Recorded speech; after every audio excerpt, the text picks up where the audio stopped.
iRacing in Lexington, Ohio for the next time in the Classic IndyCar Series season. Welcome to Sunday Night Action and the Green Flag TV. My name is Ola Rempel alongside Gary Godso. We bring you all of racing action from start to finish here of this fantastic race here at the Mid-Ohio Sports Car Course this afternoon. It's the VRS Classic IndyCar Series. Gary, it is, of course, the next round, right? Race number 10, the championship continuing to up in intensity as the time gets further and further towards season's end. And right now, Thomas Boustin looking like a force to be reckoned with at the top of the points boards. Of this series, winner of 3 of the last 4. Stanley is the only driver to interrupt that with the win at Richmond. But if you go back even further, Mustanen has 4 and 6 and 7 and 8. So excuse me, 7 and 9. So he has really wrapped up a lot of these race wins. But what he's really doing this year that's setting him apart from everyone else, as we seem to have road ringers and oval ringers.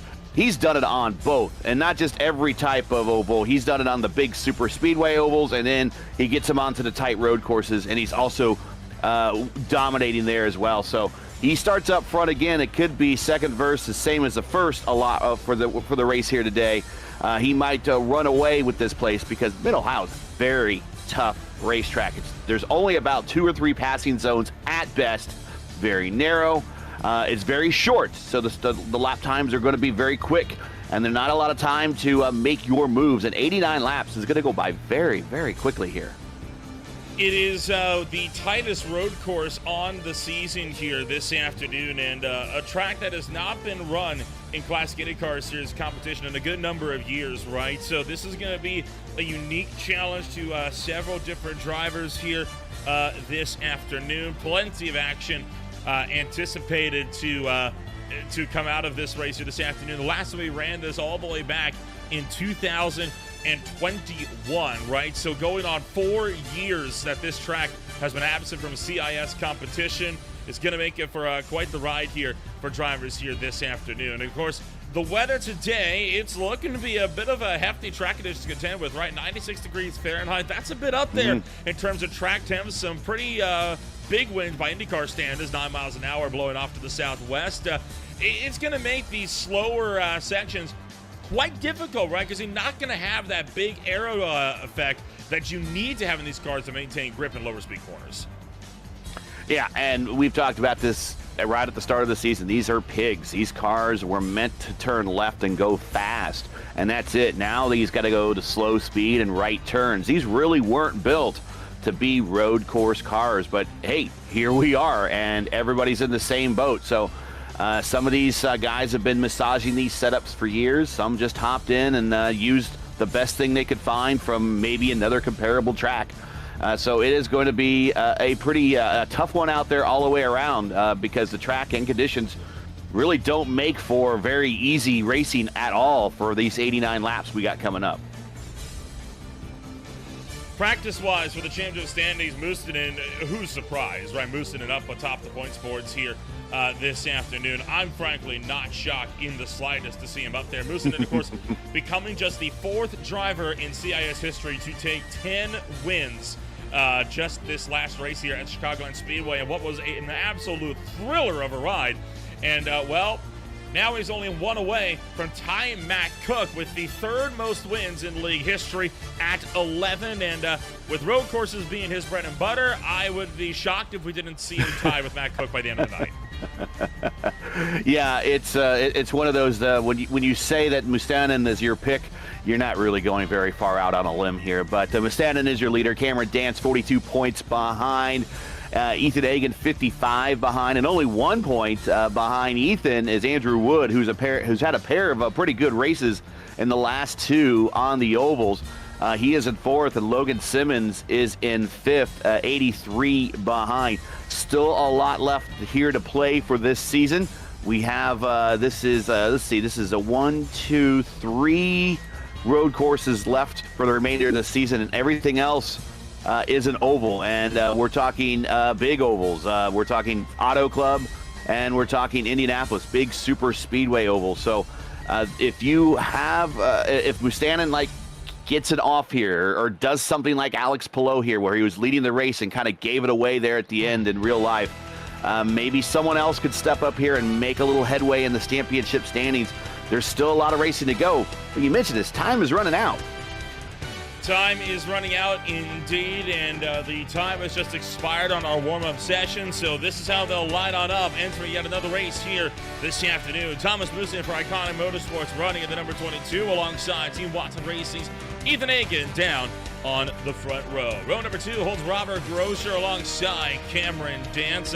All the Vortex Sim Racing cars running special paint schemes here this afternoon in support of Marshall Stanley, who's having a bit of a family crisis with a medical situation back in the home front. We are wishing Stanley and his family all the best during this time for them. Row 3 on the grid is going to be Logan Simmons. He starts alongside Jan Hoffman for Vortex Sim Racing. From there, row number 4 on the grid, it's Lucas Laville for VOR alongside Sebastian Kinder.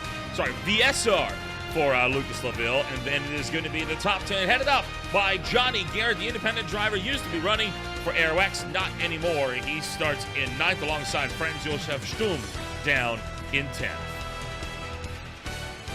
Back in row 6, we got the Catalyst, Andrew Wood. This is his strength. These road courses expect him to go forward. Santos right next to him. Hauser and VJO on row 7. Aiken and Wilson on row 8.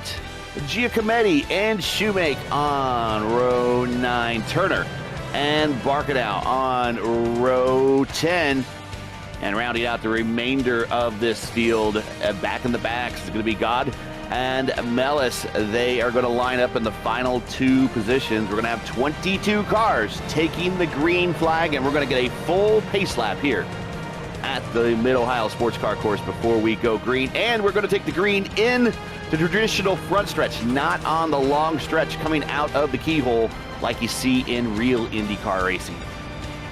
It's anticipated to be a bit of a wild one here this afternoon, right, with several drivers kind of down for the count in a way, and others working to just fight their way back up to the point. I know a lot of drivers are hotly anticipating this 89 lap race here, but for the time being, you got your field right starting to make their way up and around the Mid-Ohio Sports Car Course on a track that has been a bit of a staple in IndyCar racing as of late, hasn't it, right? I mean, these guys have been having a time of it as of late, and I know Mid-Ohio's been the source of quite a few exciting moments in the IndyCar scene over the last little while. I have never seen it, though, in IRO5 competition. Well, I think that's a lie. I think I saw it actually back in 2005. Not in 2005, sorry. The 2021 season. That's what I saw here on iRacing. But, of course, the point is it's going to be interesting to see how these cars manage it. Yeah, these cars did run here 2007, 2008, 2009. That's when these cars did run here. And then, of course, it did carry over to the DW12 era.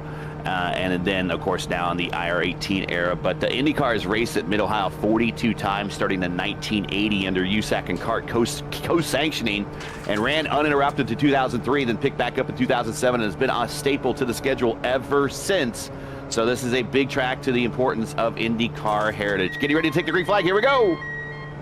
It will not be a green flag start this time by. The field will be remaining single file for the time being until after they get around to the back. Oh, we're going to do the keyhole start. They are doing the keyhole start, just as they do in IndyCar racing here in the real world nowadays. By the old traditional flag start. I wish there was a way you could do that here on iRacing. I don't know. I do too. Well, I guess this is a good way to do it, anyway, right? You burn half a lap, but who's really counting, right? I mean, you're going to burn it anyway. Yeah, I wish IndyCar uses this quite a bit, the alternate start-finish line.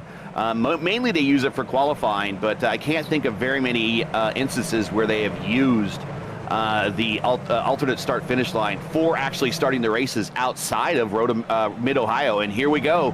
We're going to take the green flag somewhere midway down this straight at a landmark. I'm not sure what it is, but here we go. Oh, we're starting recording already in the back. There you see the flag stand right up there, right by the Honda signage. Green flag drops. Thomas Musin gets on the loud panel. Green flag is officially out. It's go, go, go from Lexington, Ohio, as Musin gets away well down into the keyhole, down at turn number 4, and well, the field behind, double file all the way through turn 4, up and over the rise and into the roller coaster section that is the middle portion of the racetrack. And this downhill portion right here is Thunder Valley. And then they will come out of Thunder Valley up into the carousel, because every road course needs to have a carousel. And then back onto the pit straight. And it's a very hard pit road to get on. We're going to watch these cars navigate through pit road, but here we come crossing the line. And after a partial lap, that's going to count. Thomas Bustinen leads the field to green. Andrea Giacometti already with problems. He has stayed out on the racetrack, but that Bruno Basso machine has a lot of rear wing damage to him. And he's going to need to get sorted out. This is what happened to Giacometti coming up and over the rise. He's got Matthias Strauss right behind him and just got run over by the GWRS car coming on down into one of those big corners there. Bustanen out to a 1.1 second lead. He knows he needs to get going. Egan is second. Dance now third. Groscher in fourth. And Simmons in fifth. Looking through the field, your biggest gainer at the moment. A little bit further back, it's Florian Gotti. Gott is up 3 spots to 18th spot, because he's picked up a couple of easy ones with some people with making some mistakes early on. Yeah, I'm sure he's not complaining about that in the slightest. No. As Junior Cometti off again, and so is VJO. Oh, we got a car off. We got a car. Yeah. VJO, and right at the pit road. The VJO off the road. Barking out. It's not barking out. Let's see. That is Florian. Florian went off at the carousel.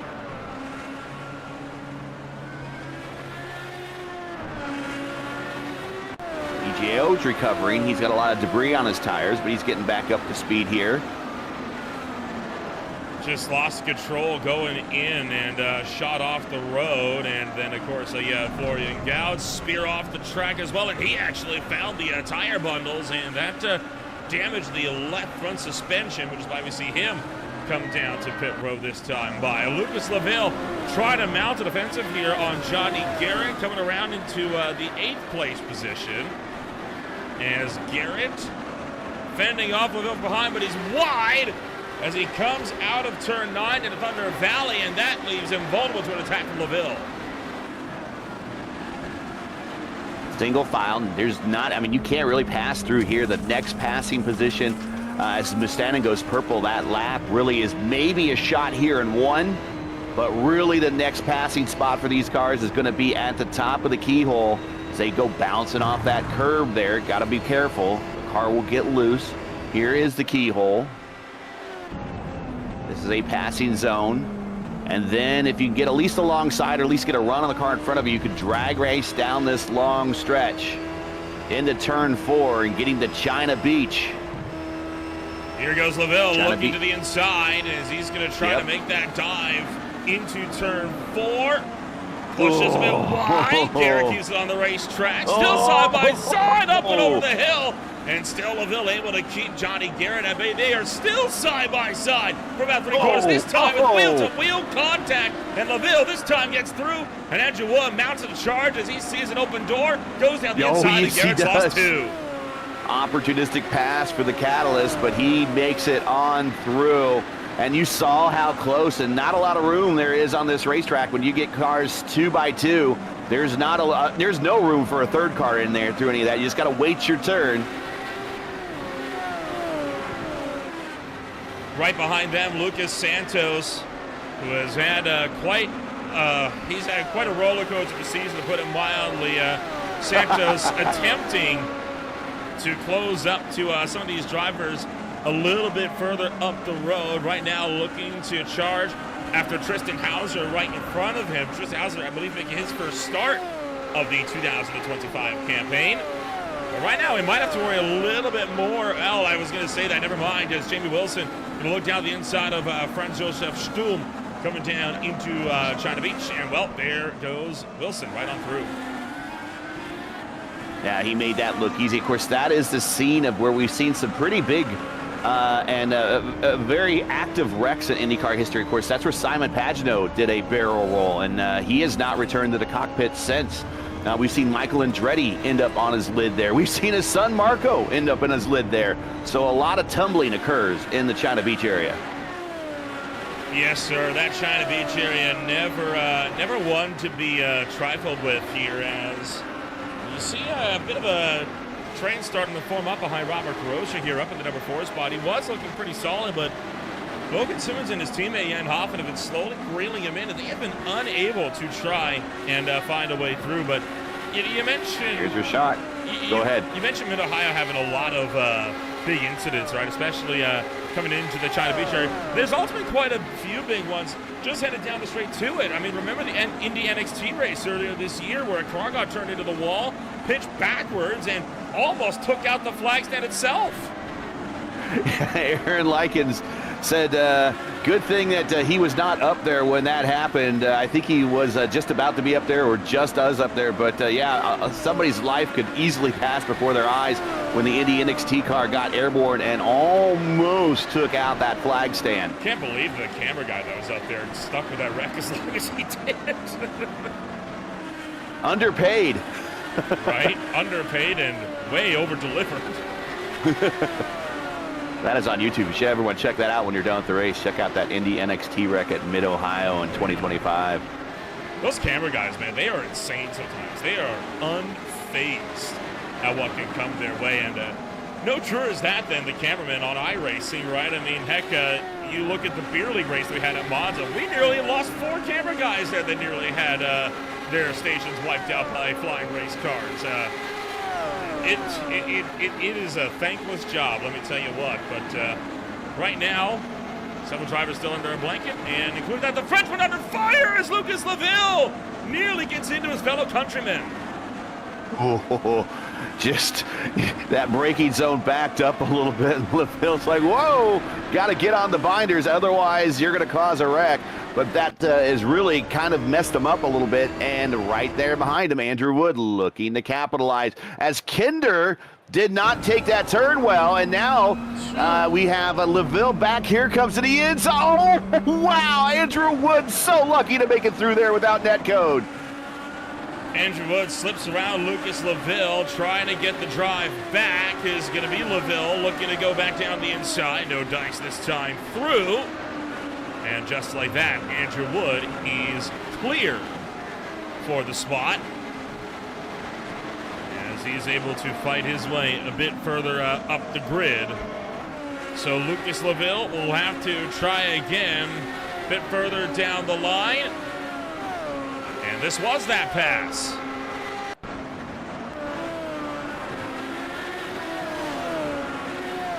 Yeah, not sure what happened to Seb there. I think maybe when he came out of the corner, maybe got on the accelerator a little hard, got a little wheel spin. Of course, we talked about, car off. That is Tristan Hauser.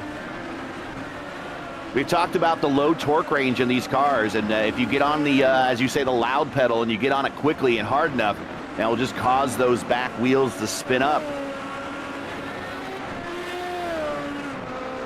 Tough break for Hauser.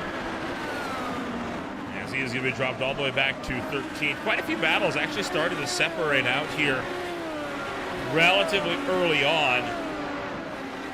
Got a bit of a loose pack from about 6th to 12th, but outside of that, that's about it. Oh, we got Randy Shoemake around. That is just coming up and over Thunder Valley through turn 10.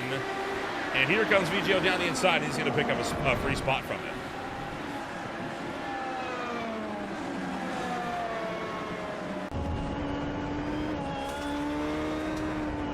You know, you were talking about the camera guys. Actually, a personal story is our old next door neighbor in my house when we lived in Indianapolis worked for the independent station in Indianapolis at the time, Channel 4. And now it's a CBS affiliate, but at the time it was independent. And what the Speedway did is they hired out those cameramen for the independent station in town to be the cameraman up in the turns at the Speedway. And he was one of the camera operators way up in turn 4. So when you watch some of those older Indy 500s from the 80s and you see that camera angle from turn 4, that might be my good neighbor from the 80s running that camera.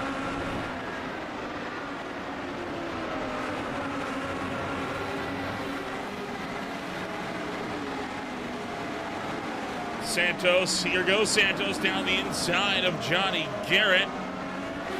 Johnny Garrett's gets able that to pass done. Yeah, pretty good overtake there. Johnny Garrett trying to get the drive back around him, and I don't know, he's got to run. He might be able to get him here. Garrett pulling up with a slim jumper from behind, cuts to the inside, looks right. Not close enough to have a look. He's going to end up backing out. We got one car off. It's Kinder off the road. That is Seb Kinder in the China Beach area, and he does not get to the kitty litter. He keeps the wheels rolling. He's going to rejoin right in front of Aiken, so he needs to be ready and prepared for a car at speed with clean tires. Going to be attacking, and Aiken gets by, and now Sturm. You saw it right there. Andrew Wood just locked it up going into the corner and took him out. A little bit of help. Wood's up to 7th now. He's up 4 spots. Jamie Wilson, his teammate, up 5 spots. That's your biggest gainer of the day right now. Mustanen out to and we've been watching this action in this mid-pack, which has been great. Mustanen has ran away and hid. He is now 5.7 seconds out in front. And encountering lap traffic.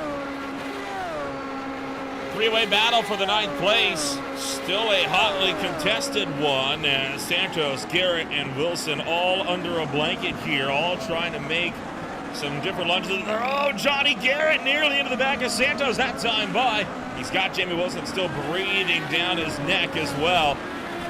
This right here, the closest trio of cars on the racetrack, and they're not going to be able to break away from each other anytime soon.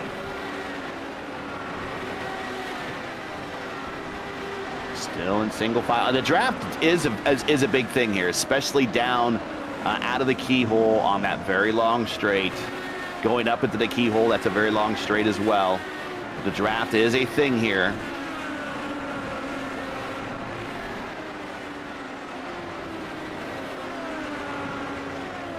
Yeah, still trying to make that defense happen, but Santos now starting to pull a little bit of a gap further up the field. Another battle not too far that's looking a bit similar, actually, is this one here for 13th as Kinder trying to see if he can't pull a gap around Andrew Aitken. You've also got Franz Josef Sturm kind of tagging on to the rear of this battle as well. He has been mulling over this a little bit further behind. Jim Wilson thinking about the defensive move on Johnny Garrett into China Beach. Not able to get down the inside, but he certainly tried. You saw that front tire locking up. Whoa! And he nearly got him again. It's just so hard to pass in this track, even in it is. Even in like club cars, right? You really have to rely on opponents making a mistake because this track is so momentum based. You know, one corner flows so smoothly into the next. If you miss one corner, you're off rhythm for the entire rest of the lap, effectively, until you get around to the front straightaway where you have a chance to breathe. It's once you mess up, but you're part of the lap. It's another minute before you can kind of start it all over again. So you need to hit every apex, every braking zone pretty perfect here, and there's not a lot of room to run off and recover.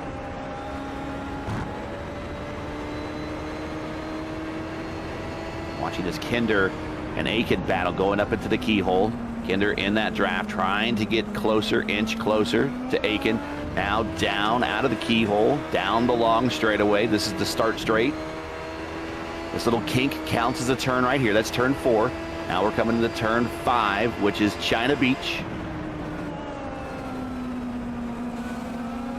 I like what he's doing, right? He's taking shallower exits here, trying to see if he can force Aitken into going a little bit deeper. That would cause him to compromise entry to the next corner. So he's trying to really go for a sweeping over under, but he gets a bit loose coming up over the hill, and that gives Aitken a bit of breathing room up the road. So Sebastian Kinder will drop back to almost 0.4 of a second for now.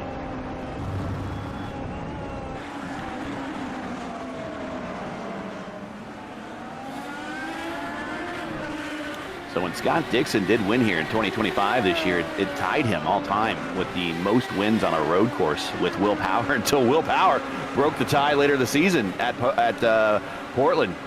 So those two guys are the career wins leaders on road courses here at IndyCar.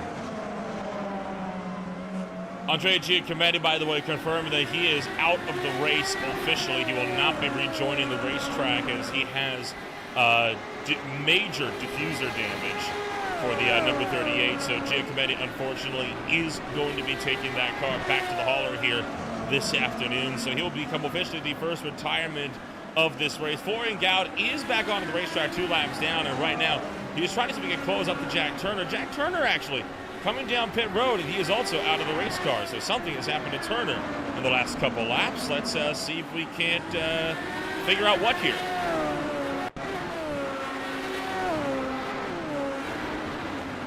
Take a peek here, replay-wise. Just slid off the road and just kind of slid on off. Maybe he wasn't feeling Mid-Ohio, and Mid-Ohio wasn't feeling him. It was better for him, right? And Tristan Hauser around to the front straightaway. That's a very unusual place to see a car going that slowly, which indicates there's been a major piece of contact coming out of the final corner. That or one heck of a tank slapper. Probably lit the back tires up under heavy acceleration. Let's see what happens as he comes out of the carousel. Aiming the car. Oh. Yeah, a little bit of dirt. Good job to keep that off the wall, though. That could have been a lot worse how close those walls are to the racetrack.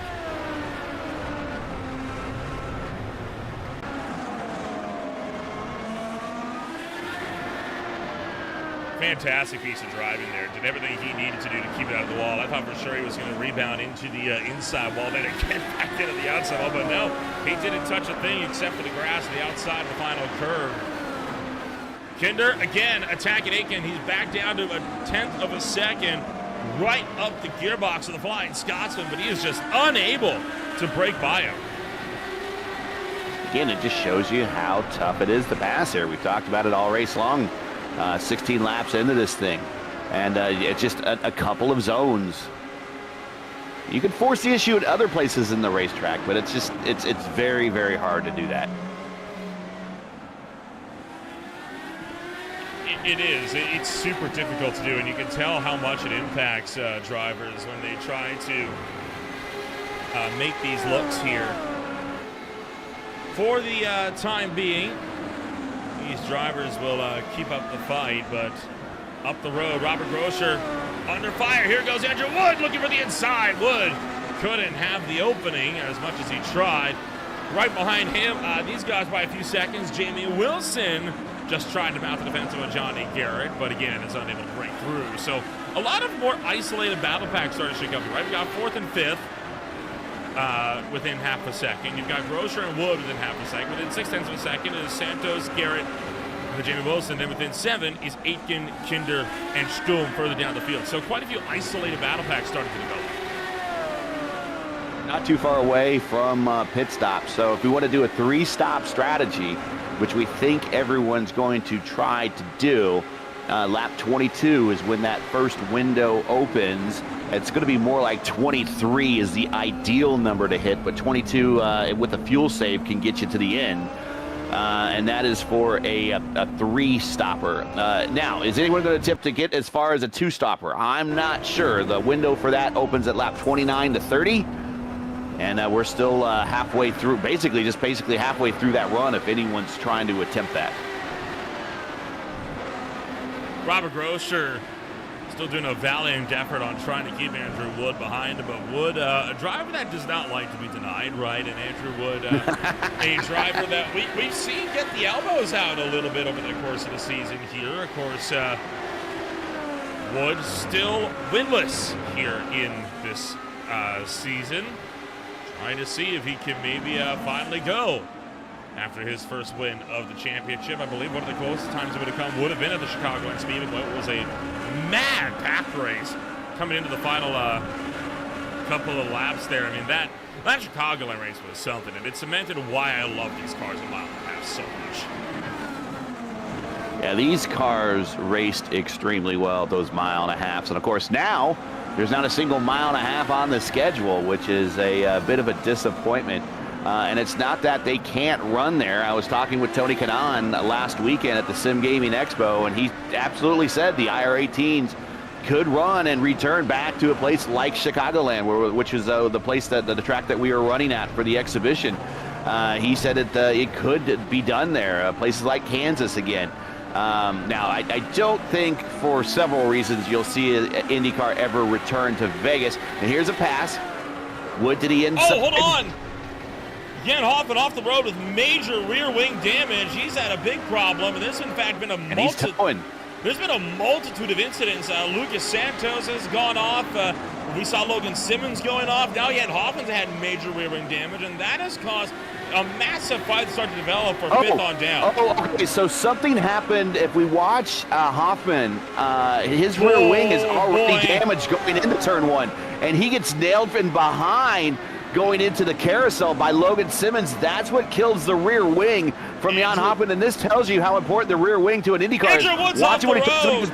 Andrew Wood's off the road now. He tried to go side by side into China Beach, wasn't able to have a good run going for him. Lucas LaVille right behind. Good God.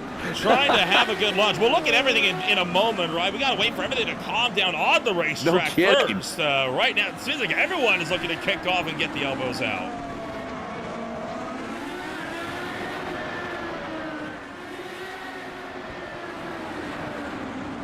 So Aitken, Kinder, and Stum all looking to go at it here as Sebastian Kinder trying to see if he... Oh, now Kinder with a big bobble, and that's going to lose him time. Back to Andrew Aitken again. Jamie Wilson up 7 spots. Just a very interested portion party in this race, and now he's attacking Johnny Garrett, trying to get another spot.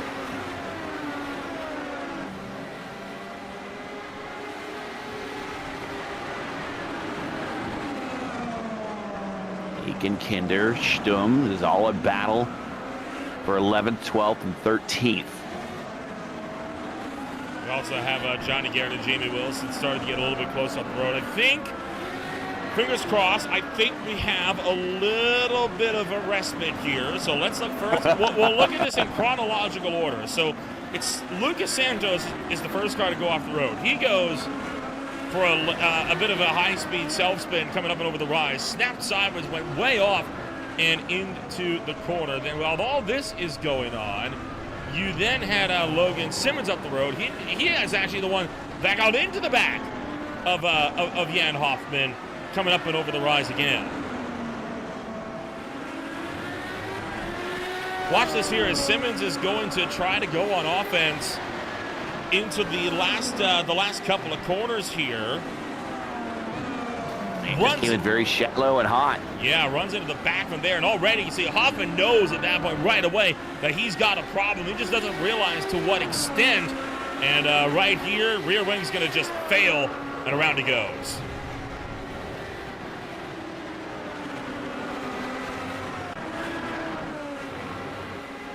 Well, meanwhile, Andrew Aitken and Sebastian Kinder now down to a 10th second again. Here goes Kinder looking for the inside on Aitken. Dives down to the bottom side, and Kinder going to fight through against Andrew Aitken. Gets around Franz Josef Stum, while Tristan Hauser is still situated just down the field as well. But finally, Kinder's around Aitken, and now we're going to see if he was really being held up or if they're more evenly matched than we thought.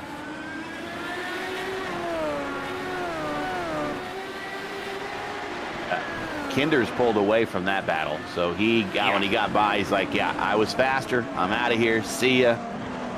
But up front, we're standing 11.2 seconds. And Mustanden has been on a real tear up at the head of the field here for this one. While other drivers are trying to go at it side by side, here goes Jamie Wilson to the inside of Johnny Garrett. Can't get the look going, try as he may. Rob Barnicow. And Wilson around on the quarter exit. And he's nose first into the wall. He's not the only one. Jamie Wilson VJO just went around as well. And in fact, Robert Barnicow all going around as well. All those positions, he's just hemorrhaging right now as he tries to rejoin safely. Gets back onto the racetrack. This is what happened to Rob Barnicow and then VJO immediately after. So Barnicow was slow. He had a slowdown penalty to serve clearly, and then VJO just lost the back end going into the corner. And while this was going on, Jamie Wilson had this spin into the wall. Oh, into the back of Johnny Garrett. That's what really got him. And then just, I think he was about to try to flick spin it around and didn't realize he didn't have a lot of room until it was too late.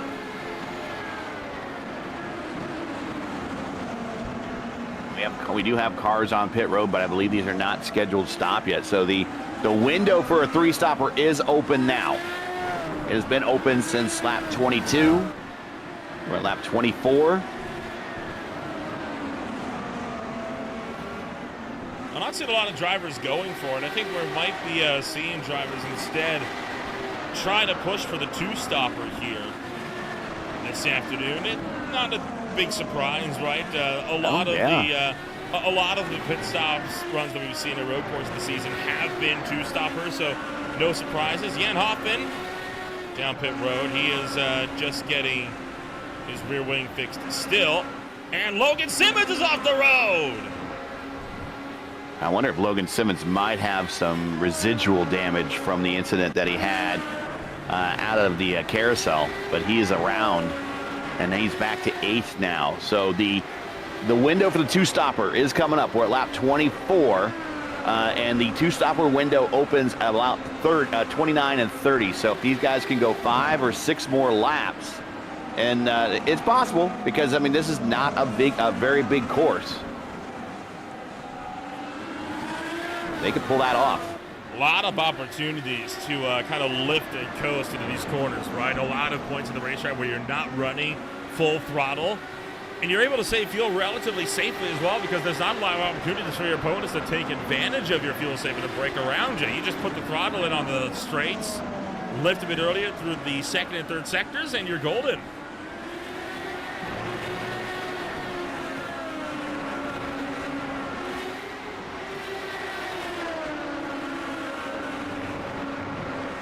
Closest battle on the racetrack. Yeah, I was trying to find that right, and I think you're looking at it right there. It's LaVille, Grosser, the first car. LaVille in 2nd behind. Actually, LaVille is in 5th, and Andrew Wood in 6th spot, the 3rd car in line. Hey, right on board with Andrew Wood as he seeks to run down the Vortex Sim Racing teammates up the road. Oh, locks it up going into China Beach. Big lockup for Lucas LaVille, and I don't think Gross and LaVille are really fighting all that hard. I think they're kind of working together here, trying to do a little bit of that fuel saving, and of course LaVille more than happy to play rear gunner support to keep Andrew Wood behind.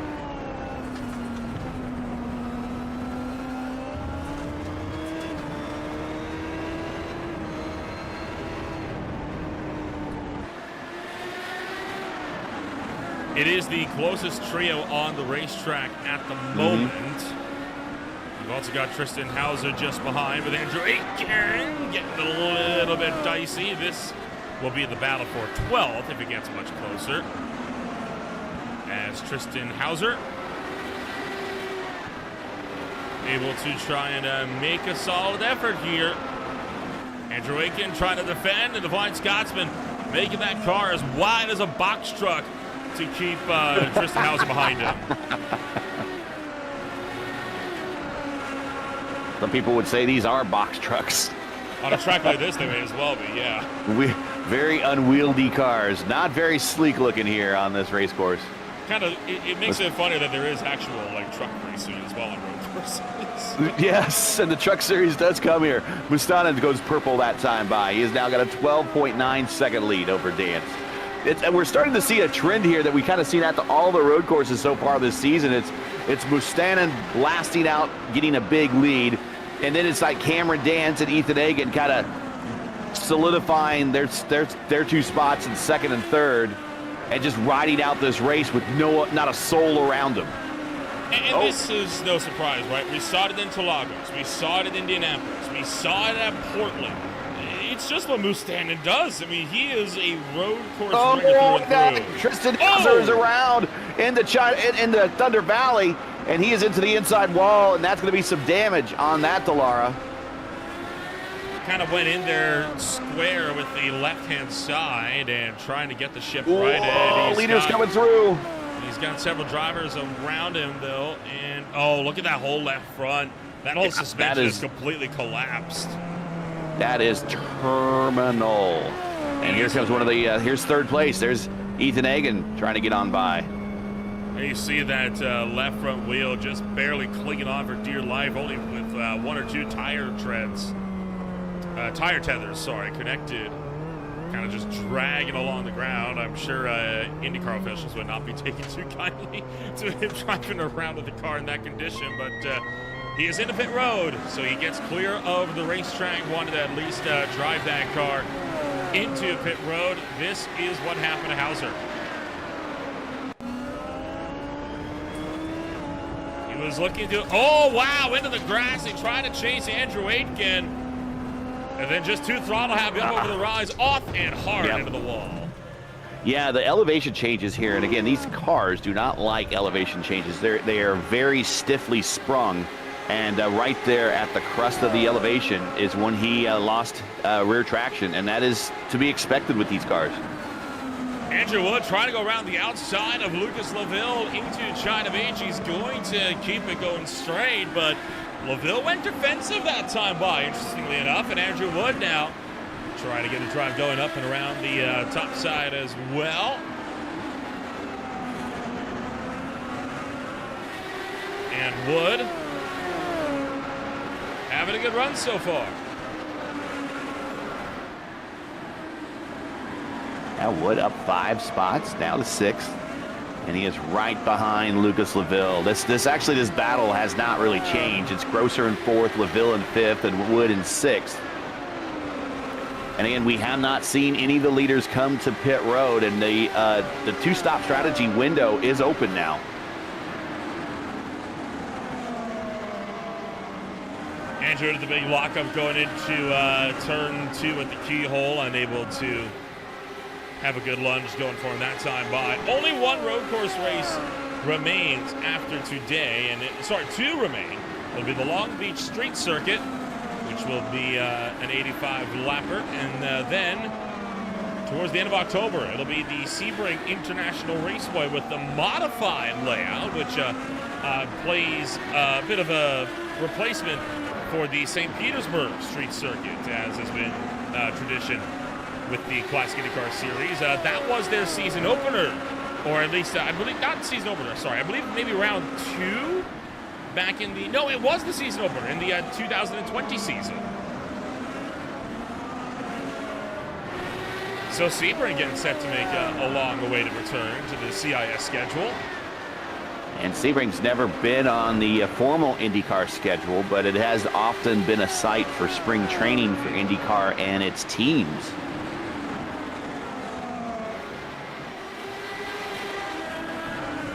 Well, it provided the thrilling race the last time we were out there. I wouldn't expect it to be any different this time around, but still a good number of ovals to come on up as well, right? Autocorp Speedway would be the last oval in the regular season, and then it's the month of November, right?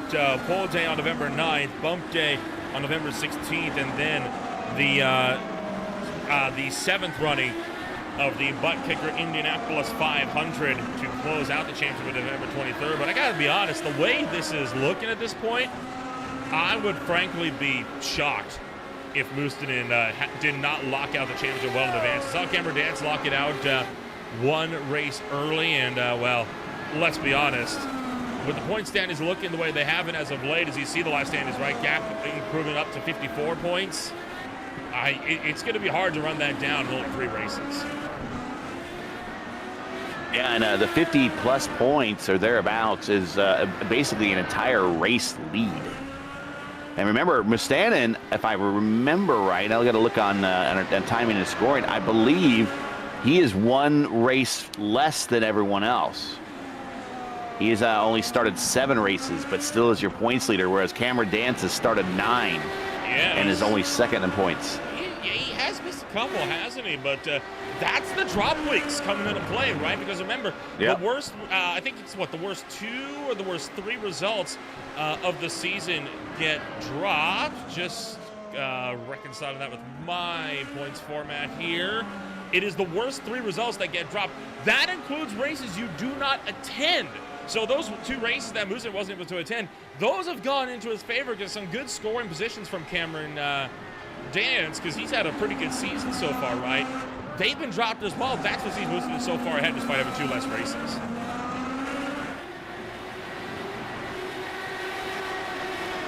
Still watching this battle, these 3 cars. Gotta wonder if maybe somebody might attempt an undercut. Maybe come to pit road a lap earlier than the other cars, and then that way it's a bit of a shorter fill.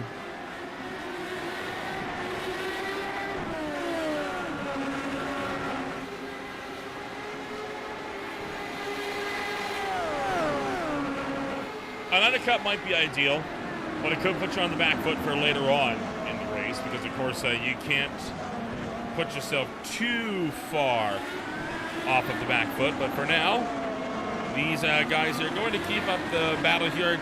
I say battle a bit loosely. This is actually the only on-track. Actually, I say that. We're about to get another one here. Look at Jamie Wilson all of a sudden running down Andrew Aiken for 12. Now we know Jamie is fast. He got caught up in that incident right at the top of China Beach and lost every single position that he gained. He was up quite a few in the order. Now he's only up 3 right now, and Aiken around, and he just misses him. Tough break for Andrew Aiken. Sorry, I'm sure that's the break that Jamie Wilson was looking for. Right on board with Wilson.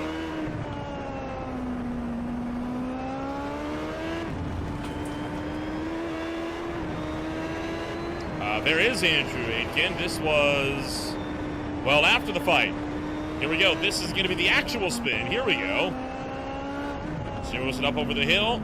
Aiken loses it. Oh, Wilson just barely managed to slip through that. And in fact, Jamie Wilson's in the pit road, and so is Andrew Aiken. They're both in the pit road on the 2-stopper.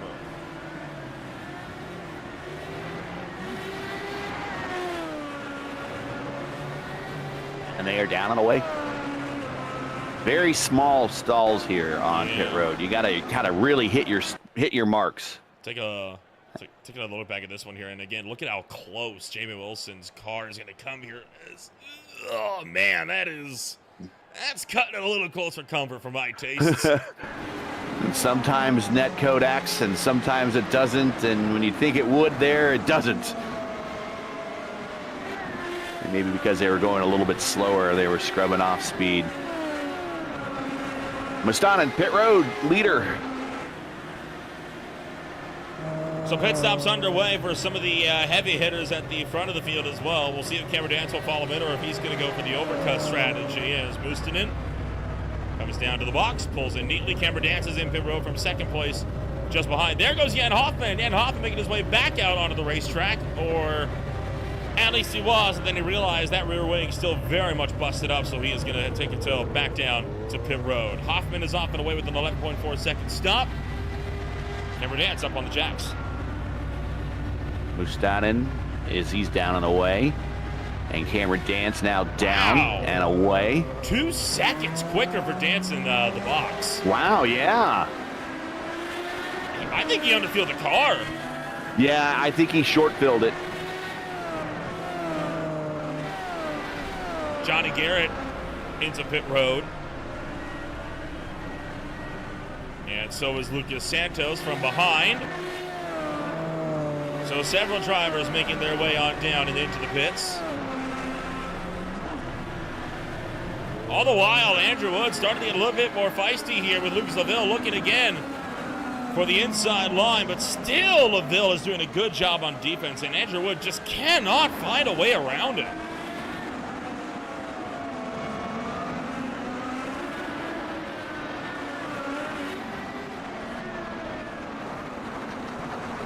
And now off the road is Andrew Wood. Wood is off right on the other side of China Beach in the S's right before Thunder Valley. He went spearing off in turn 8 and rejoined down at turn 9. I'd be surprised if he didn't come down pit road, and, well, call it a surprise. He didn't come down pit road. He is staying out. Yeah. Ethan Higgins into the pits. Robert Grosser is into the pits. So several more drivers still making their way down into pit road.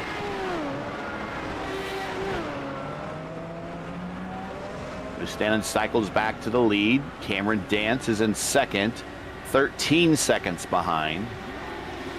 LaVille, who I don't think has stopped yet. No, he has not stopped yet.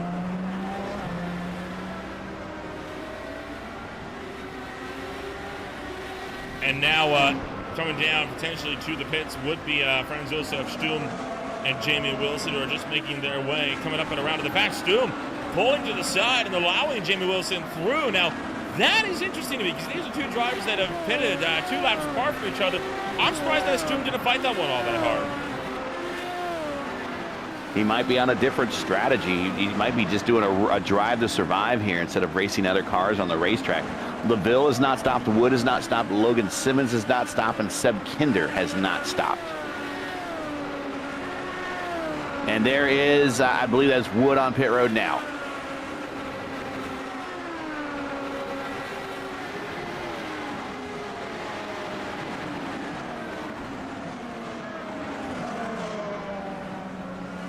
And a black flag for Andrew Wood as he has been caught on the way in. Speeding. Oh. Devastating mistake there for Andrew Wood as he got caught big time on the way in. And that's going to be a hefty, hefty penalty there for Andrew Wood on the way in. We'll jump back and ride on board and you'll see exactly where he went over.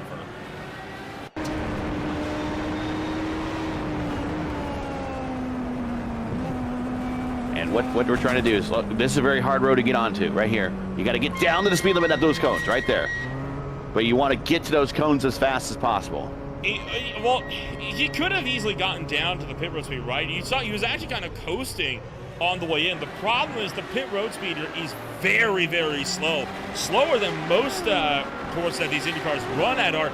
I think it got caught off guard by just how slow it was going. Because remember, pit road speed here, only 70 kilometers an hour. That's only, 40 miles an hour? That is astronomically slow by IndyCar standards. Because remember, the pit road speed of Indianapolis is around 90 miles an hour.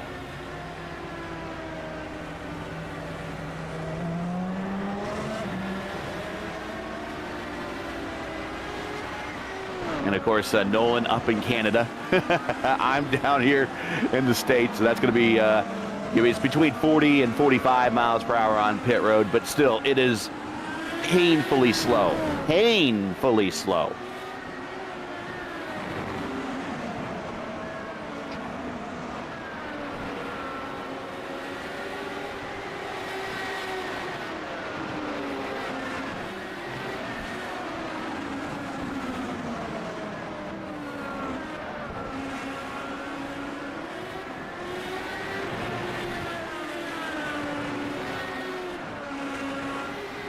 We are not too far away from the midway point. No, lap sir. 44, 45. So we are moving right along. Mustanen, your leader, by 14 seconds. Hagen, 32 seconds behind the leader. LaVille, 44 seconds behind the leader. And really at this pace, Mustanen, it's how far up into the top 10 is he going to have lapped, and not too far in front of him. In fact, directly in front of him is Santos, the last car on the lead lap. Lone battle on the racetrack is Jamie Wilson and Andrew Woods. So we're going to take this chance here to real quick thank the guys, get the lights on here for the VRS Classic IndyCar Series. Of course, alongside Butt Kicker, a longtime sponsor, is Pavement Recycling Systems. Founded in 1989, PRS first provided cold milling services to the Southern California market. Now PRS has subsequently grown into the premier general engineering subcontractor for cold milling, soil stabilization, roller compacted concrete, and cold in-place asphalt recycling in California and Nevada, with a presence in Utah, Oregon, and Washington. In 2007, PRS added paper coating companies to their repertoire, adding paper preservation services throughout California and specializing in the use of RAP aggregates via their reclaimed aggregates division. Both PRS and PCC are owned by PRS Holdings Incorporated and are proud to be 100% employee-owned. For more, visit pavementrecycling.com. Logan Simmons down pit road, and he's got a meatball flag. I think he's gone into the wall. No, yes, not he even did. scheduled. He towed. And that is a left front missing on his car. So one of our points leaders. Take a look. Oh, you lost it on the curb. Coming up over the rise, he just lost it and hard into the wall. That is a tough angle to go in. We'll ride on board here. And I want you to pay attention to the left side, right? He's going to get hung up on the curbing here as he goes over the hill.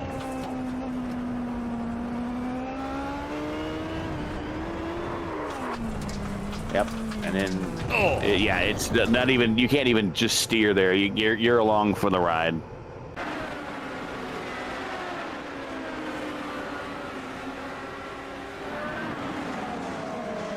Well, Jamie Wilson. He's back up 7 spots now, and he's got his teammate with him. He is.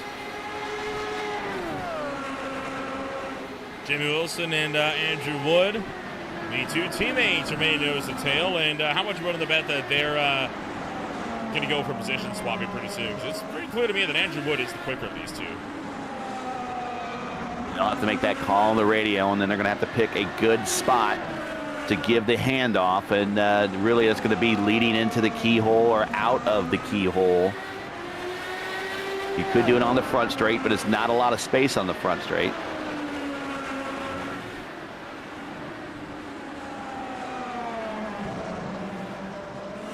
See if they act together here or just stay in line. Looks like they're going to stay in line through the pit straight here. So when Scott Dixon won here this season, that was his 7th win here, and that ties a record held by Michael Andretti. He won 7 times at Toronto. Those are the only 2 drivers in IndyCar history to have 7 wins at a track.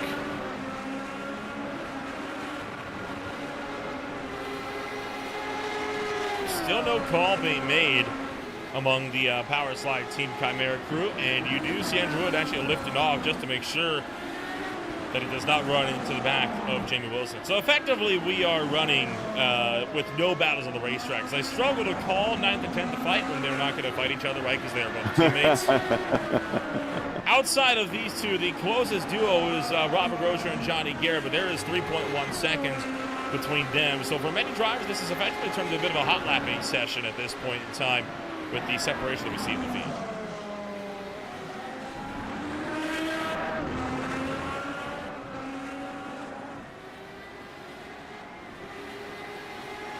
Actually, Roger Ward has 7 wins at Milwaukee, too. I don't know why that wasn't mentioned before, but Roger Ward also has 7 wins at a racetrack.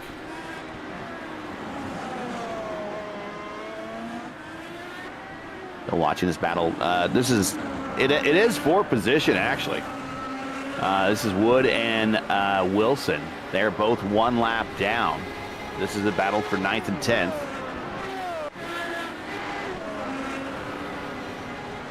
Something has just happened somewhere. Randy Shoemake.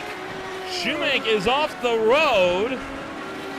Oh, and he's sideways in a bad spot. He's not the only one. Andrew Aiken has also had a spin somewhere on the racetrack. Shoemake going to be able to get that car righted. No harm, no foul. He'll get back onto the racetrack. We will look first at Andrew Aitken, and then we will cut to Randy Shoemake. Oh, you know what? This may be related. Aitken right in front of Shoemake. He's going to lose control, goes spearing off the road, and that unsettled Shoemake, who was unsighted. A little bit of a death twitch there for Aiken. You watch him catch it, and then that's just enough to kind of throw the other car, Shoemake, behind him, kind of throw him a little askew. And yeah, that is definitely a cause and effect wreck there. Wilson and Wood about to be lapped as well by Cameron Dance.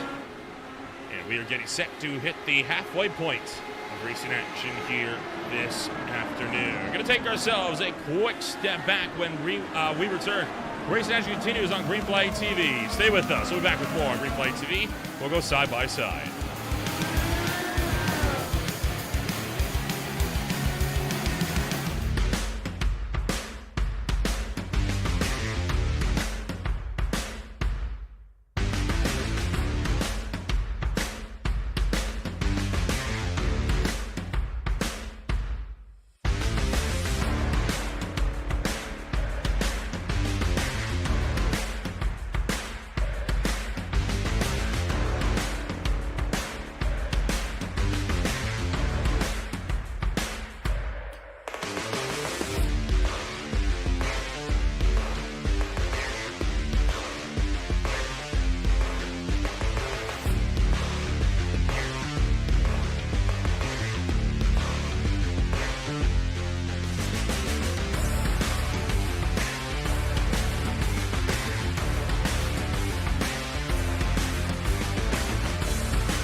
Racing isn't easy, but experiencing it is. iRacing puts you in the driver's seat with the industry's leading sim racing game. Drive on laser scan replicas of the greatest racing circuits from around the world. Go head-to-head against other drivers chosen by skill-based matchmaking to ensure competitive racing at every level. Compete across all your favorite series. In officially licensed cars, engineered to deliver the most accurate driving experience possible.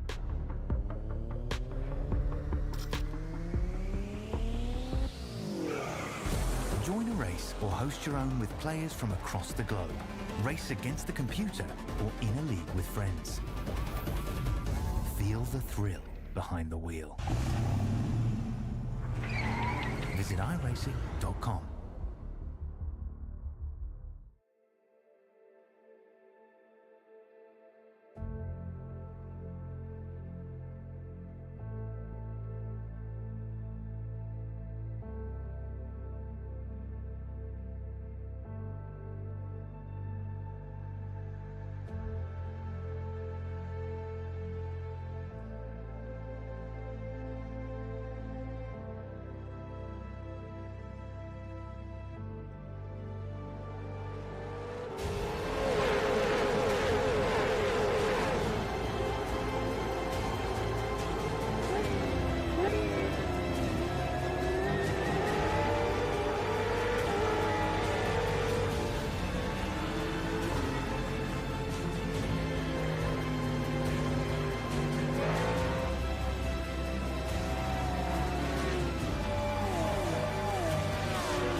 Flight TV, you saw it just seconds ago. Andrew Wood finally making the jump on Jamie Wilson to go up into the ninth place spot, and what an effort for him to get up and around him. So now you see Andrew Wood starting to lose a bit of touch deeper in the pack as Jamie Wilson on the backside. He has not been able to go back against his teammate. Creeping away a little bit, and that Wood in ninth, Jamie Wilson in 10th. Both are a lap down. So they need a little bit of luck to happen on this racetrack in order for them to possibly get that lap back and maybe get in contention for a podium or a top 5.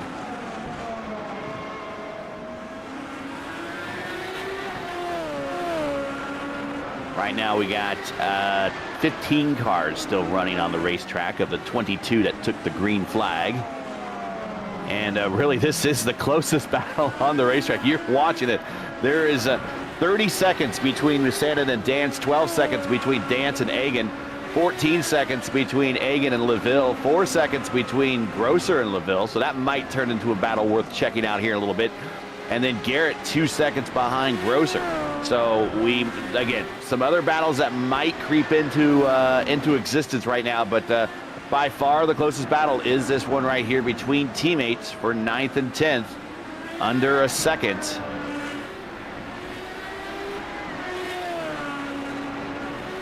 Johnny Garrett just went down a lap as well as Robert Grosser. Now the last one, the lead lap all the way up in the 5th place position. Coming up here on Green Flag TV, it's going to be the Blazing Pedals ARCA Series down in Avondale, Arizona at the Phoenix Raceway alongside the Ford Boys Racing League at Kentucky. That'll all be coming up tonight. Tomorrow night, the High Tide Racing League closes out the round of 8 at Atlanta Motor Speedway. And we will see who will be fighting for the 4th championship of HTRL contention at Miami. That'll be next week, 9 o'clock p.m. Eastern Time on Monday night. From there, the Mid-Atlantic Racing Series kicking off their racing action over on Tuesday at Daytona. They will be alongside the OMSRL Gold Series at Homestead. So twin races in the Sunshine State on Tuesday afternoon. Progressive Racing Action will be seeing their 3rd season open up at the Magic Mile. New Hampshire Motor Speedway plays host of the season opener. And where PSR is opening up, the Beerly draws to a close as the championship, tight as ever, less than 10 points between the top 2, will go down to the final race with Super Formula Lights at the Fuji Speedway. That'll be Wednesday night at 9:20 p.m. Eastern Time. A championship battle that you will not want to miss. All of this and much more still yet to come on Green Flag TV over the next week or so. Less than 40 laps to go, and no battles to speak of right now on the racetrack here, Gary. There's nothing going on. That is the level of dominance we're looking at. I think Mustanen, because he came to pit road and there were other guys saving fuel, he has 3/4 of the Grand Slam, at least, half of the Grand Slam in his grasp. He's got the pole. He's got the fastest lap. If he leads all the laps, then he'll get that 3rd jewel in the Grand Slam of a race. And then, of course, he'll need to get that win, which is looking pretty solid right now unless he makes a mistake. He is trying to put Grosser a lap down now in P5, so he'll lap all the way now up into the top 5 once he gets around Grosser. But it has been a dominant day by Thomas Mustanen. Now, can he finish this thing out? Or does he make a mistake at the end, kind of like Alex Palou did here, and hand the race to somebody else? Don't go anywhere. We're trying to build the drama to see if maybe we will get something here. But right now, Thomas Mustanen has been showing pure dominance. Several drivers out of the race early on. Andrea Giacometti found trouble as early as lap 1. He is retired his car as of lap 4. Jack Turner retired his car lap 12. Mid-Ohio didn't agree with him, so he just pulled it off of his own will. Florian Gaud, I believe, has more or less done the same. Of course, VJO pulling off the road as well when he had to crash into the wall. Same story for Tristan Hauser into the fence, and other retirees include Jan Hoffman as of lap 27, Logan Simmons as of lap 39. Furthest car back that's still running, Randy Shoemake, 3 laps down, running all the way back in the 15th place spot, about 2.9 seconds behind Stefan Mellis. And, well, Mellis right now seeking to run down Robert Barnicow just a little bit further up the road. 4 cars into the lead lap, Mustinen, Dance, Egan, and LaVille. At this rate, it will only be 3 on the lead lap by the end, as Lucas Ville is slated to go down another lap here within, I would estimate, probably the next 6-7 laps or so.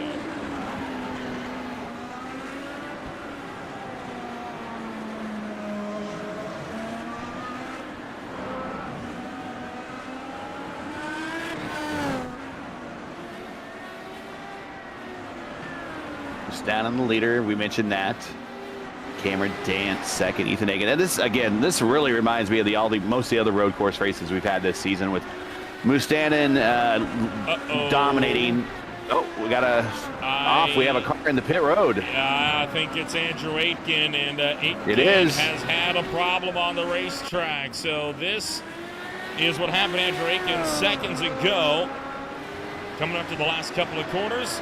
Oh, got the good old depth switch going on in. Spins her around and decides, yep, Mid-Ohio, not for me. He's going to take the toe to pit road. We talked about this. This is, look, even in a good race car, this is a hard track to race at. These IR05, these legacy status Dalars are not fun road course cars. Not fun.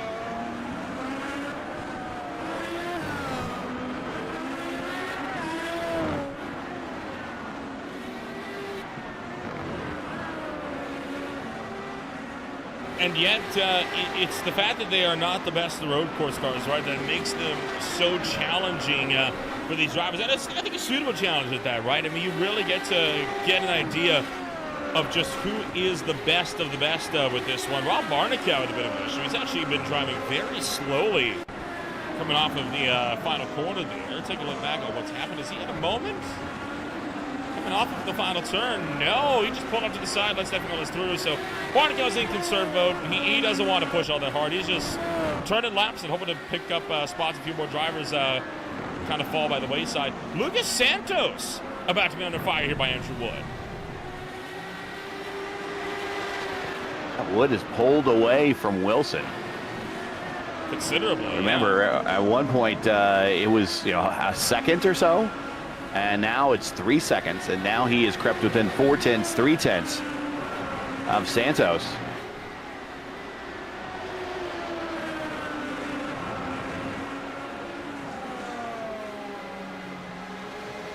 There's the look. Andrew Wood looking for the inside. Lucas Santos kind of left the door open there coming into the keyhole. But he's able to diamond off the corner and get a run going down the back straightaway. Oh, Wood right behind. Okay, now he's back. He's been doing that all race long. Andrew Wood trying to see if he's got an effort here. Looking for the inside. Not going to get him this time through.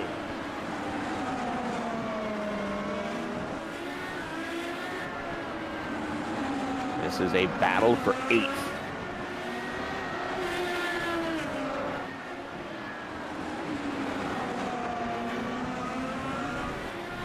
And really, if Wood could get around, he has time. Yeah. He has time to go get Seb Kinder. And we still have another pit stop to happen here. Well, that next round of pit stops anticipated to be coming up probably in about 10 laps or so here. Well, Santos has his work ahead of him as he tries to fend off a charging Andrew Wood from behind.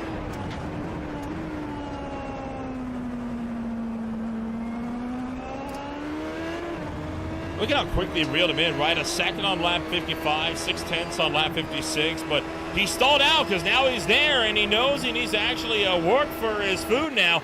Looks to the inside, and Andrew Wood is through on Lucas Santos.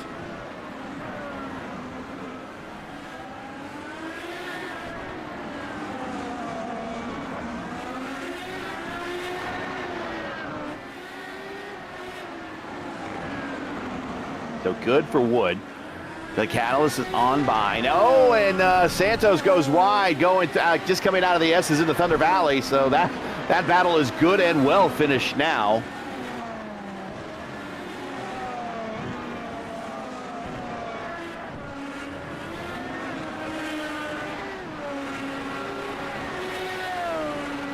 Now can Wood reel in Kinder with the 10 seconds that separate those two. And then if he does get to Kinder, he needs something that kind of bad to happen to Garrett DeGrosser to come back to him, because it's going to be more like 20 seconds.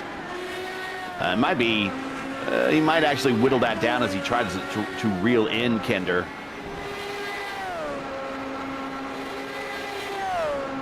Yeah, so the battle here going to kind of break apart a good bit as Moosteden continues to pull clear at the head of the field. Now only 3 cars left on the lead lap, and I'm going to be honest, I don't think Ethan Egan's going to be on the lead lap by the end of this race either, the way this has been going.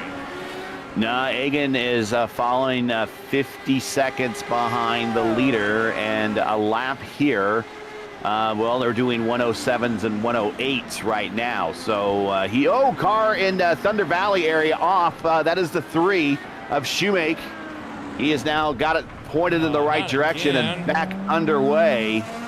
Randy, not again. That's what, the 4th or 5th time that we've seen this car face in the wrong direction tonight? We've said it. This is a hard track and a car that doesn't run very well here. Even in good cars, let's say you were to take like the Formula One Mercedes car that's on the surface here. You could run it here, but there's still, I mean, you're still fighting the same battles that these Indy cars are here with, really the very limited passing zones.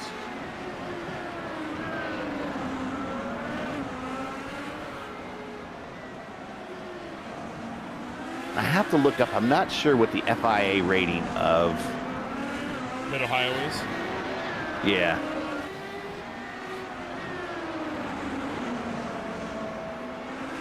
It is rated as a grade 2. It's a grade 2. Yep, I'm grade not 2. Lie. That actually surprised me. I thought it would have been more like a grade 3, because a lot of the runoff areas here, right, they're not all that far away from the racing surface. So that grade surprised me that it's that high. But I mean, heck, good job on that. And they've actually made some more changes to the racetrack since this was last scanned by iRacing. Certainly through that China Beach area. There used to be a lot of banking in that corner there, and they've flattened it out a little bit because they felt that when those cars were having problems going into the China Beach area off the straightaway, they kind of felt like the banking was kind of contributing to the cars launching off the racetrack. So they decided to flatten that corner. So there's some, once they I'm sure they're going to rescan this place again sometime here in the future. And if they do, I'm wondering if some of the recent changes to the racetrack have maybe changed its grade some.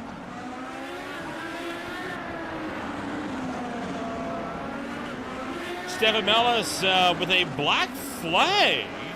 Oh. And Andrew Aiken with the meatball flag as well. So Aiken wondering if we've reached incident limits here. I think we may have, because he went off track seconds before. I believe there's going to be a drive-through. Yeah, lost the back end, and pretty much immediately after, he got the black flag. I think that's the first this season. We've actually had the incident limit here on a road course. Yeah, they're going to have to do a drive-through for the incident limit. And he spins out right there in the S's. Insult to injury. I don't know if he beached it. Careful. Here comes a car. You got it sorted. It's Barnacal. Barnacal's been driving very careful today. I heard one car slow the road. I think Johnny Garrett, believe it or not, at the same time, has just had another problem. This was literally as Steph Mellis was spinning out right up the road on the other side of the hill. Johnny Garrett lost it as well. Just right at the crest of the hill there. Just so we've been talking about that earlier, where the car is the absolute lightest there, and you get the massive wheel spin because of the low torque range of these cars. And whoop, right around. Oh, boy. Oh, watching this battle here. This is Jamie. Wilson trying to run down Santos in that 9th place. Oh, Santos nearly clipped the curbs there. Gotta watch them. We've seen the 1 or 2 drivers get caught out by that already. Wilson looking for the inside, and this is going to be a battle that goes into China Beach. Now with the current iteration of the IndyCars, they'd be on push the pass here and using the hybrid. And there we see Santos going defensive to the inside. Here comes Jamie Wilson. Going to outbrake him. Going to get the position, go to inside in China Beach. And he gets the spot. Good pass. Good clean racing by both those drivers. Good job.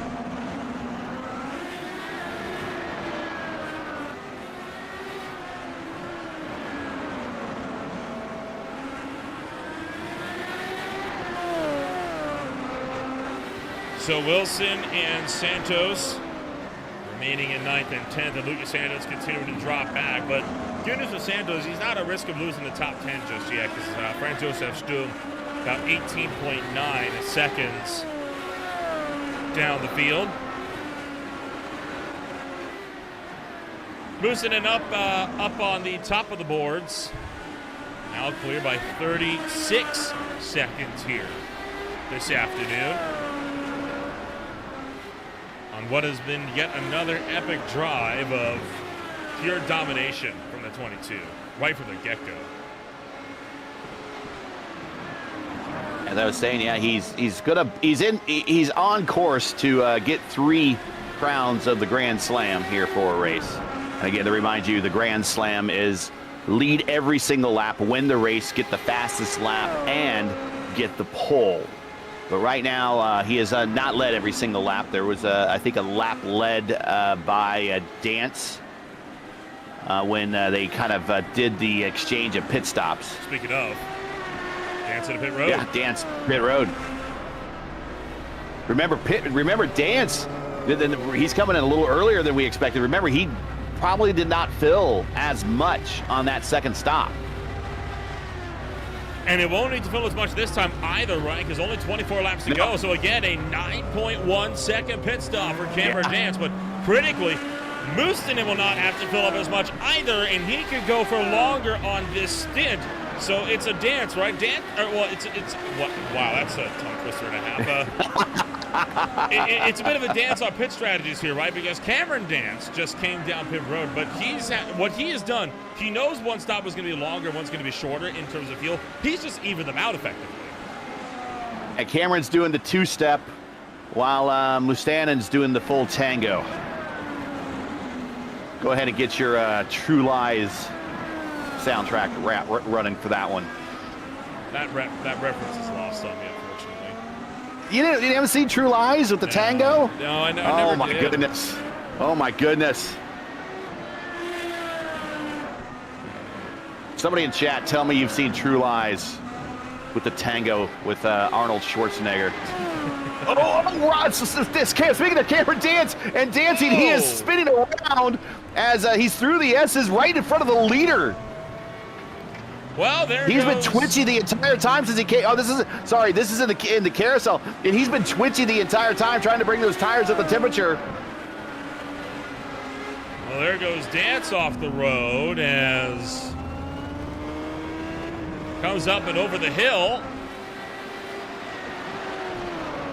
Got that death switch going, and around he goes, spearing off into the infield, and then here comes Thomas Moosenin, who's like, okay. I'll take that. All right. Franz Josef Sturm is onto the pit road, and Lucas Santos actually running Jamie Wilson back down. He's right on him. Jamie's about to used up those tires a little bit, and Jamie is due to come to pit road. Santos is due to come to pit road. They're both 30. As we just mentioned, the jinx hits. Sorry. Well, there goes the one battle we had on the racetrack right there. Oh, man. Well, the closest battle on the racetrack now is 4 seconds. And that is between Sebastian Kinder and Andrew Wood for 7th and 8th, which is kind of fluctuating between 3.7 and 4 seconds now. Thomas Moosenin into the pits this time by. Final stop for our leader. All he has to do is not get any penalties, hit his marks. and rejoin the racetrack. And then, of course, he has a very difficult outlap. We've seen it before, and we just saw it then with Dance. Is bringing these temperatures up to, bringing these tires up to temperature. Track temp is down a little bit. It's still at 90 degrees, ambient's 80.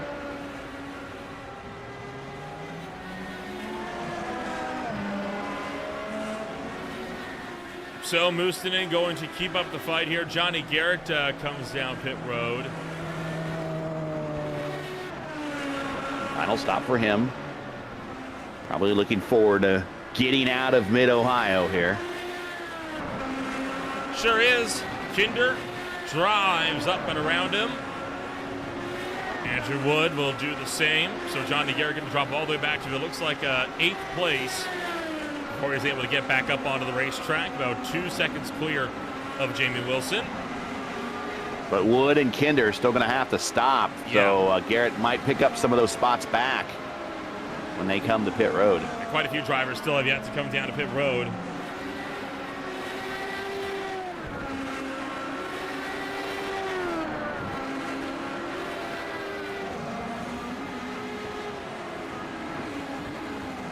So Mustinen still leads at the head of the field. And it's Egan, Dance, and LaVille all the way on back through the grid. For the top 5, the cars that remain on the lead lap, but Grosser, LaVille, and Egan all have yet to come down pit road for their final stops of the afternoon.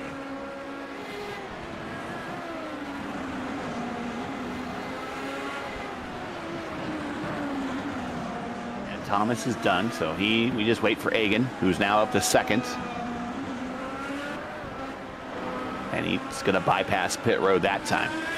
Cameron Dance is in 3rd, LaVille 4th. LaVille expecting his stop here soon. Grosser in 5th, expecting his stop here soon. Now in real IndyCar racing, of course, we would also have more yellow time probably than we've had in this race. They're only local yellows. And it would take a race admin here to throw a full course caution. We don't see those very often.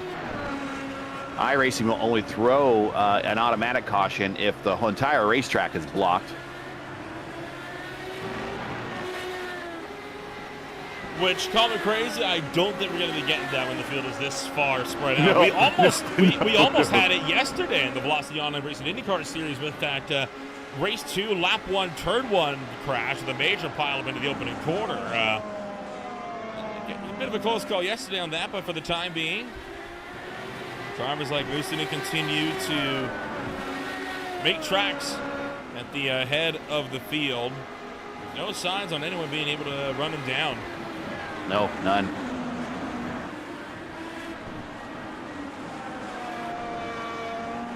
Here comes Ethan Egan, pit road, final stop. And he, with only 20 to go, less than 20 to go, and a black flag. Stefan Millis, black flag. For another incident limit penalty, no less, because he's just had another spin.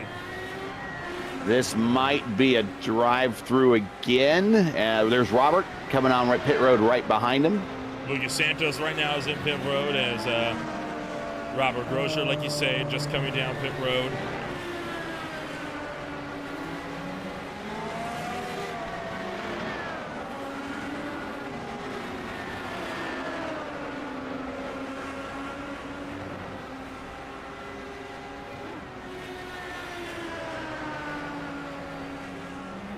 You see Grosser making his way out of pit road, and this is what happened to Stefan Millis.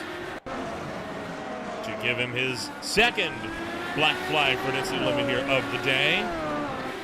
Aboard the rise, right where we saw Cameron Dance earlier on. Same situation going off. Brake bias back in a little bit faster than the front end there. And Millis is off again right now through China Beach, right in front of Santos. Jeez Louise. Jamie Wilson and Lucas Santos could both going evasive on that one. This is the look from Santos. I don't, I'm not in these cars. And there you see him kind of scoot off, disappear, and then back on. And Santos really just had to go to the grass to avoid that. I'm not driving these cars. I know it's very challenging out there. These are not ideal cars to race at this racetrack. He's doing his absolute best. I'm not going to throw any shade at him. But the fact that he's out there still trying says an awful lot. There could be some other drivers that we've talked about before where you said that, you know, look, this is not my racetrack. I got other things I want to do on a Sunday afternoon. This is just a simulation. I'm going to put it in the garage, and I will see everybody when we go to our next racetrack when on the schedule. And that's probably a good time to segue to that. Because after this week, we have a week off, and then we go back to another road course at Long Beach, which is very similar in style, be it is a street course, but it's very short, very narrow, and very limited passing spots.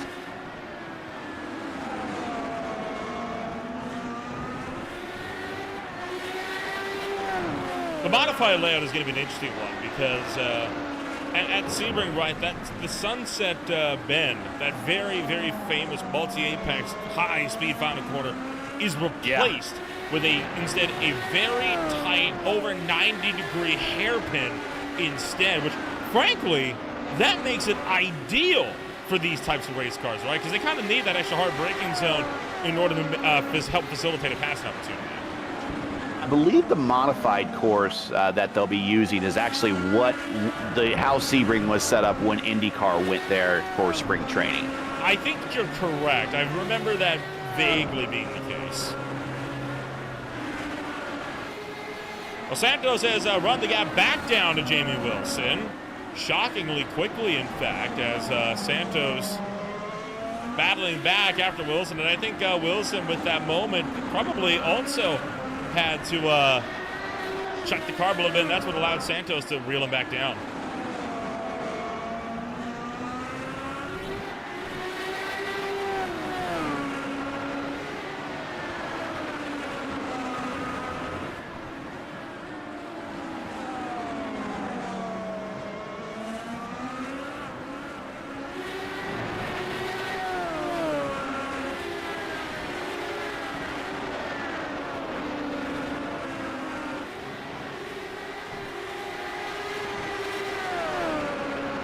Oh, and we got trouble. Lucas Laville.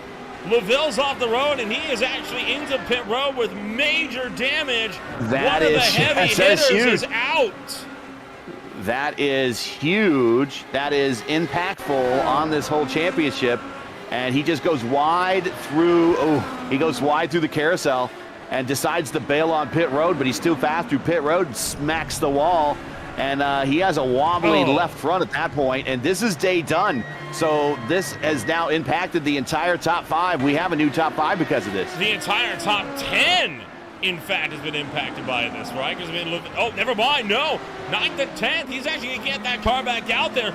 Only loses a lap. He'll be down to 8th place, but they got the wishbone repaired, and Laville's back out on the racetrack, still in the top 10. And he seems to be tracking straight, which is pretty amazing.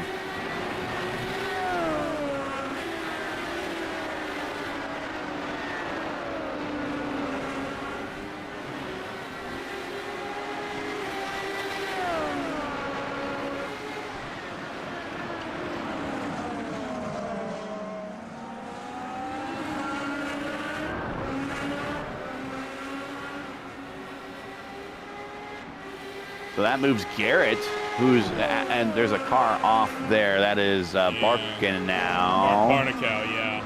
Barnicow, yeah. He just had a small off, but he's back underway. But that moves Johnny Garrett, he's had a bit of a rough day. He's up in the 5th now. Robert's up to 4th. Ethan still in 3rd. So the top 3 is going to remain unchanged, and that's going to be. Okay, where's some wood to knock on, because I don't want to be responsible for the jinx. Unless something happens, this is your podium. It's Stan and Dance and Hagen. Well, if something happens, it's on you now. Them's the rules. It wouldn't be the first time. Wilson and Santos continue to be close together.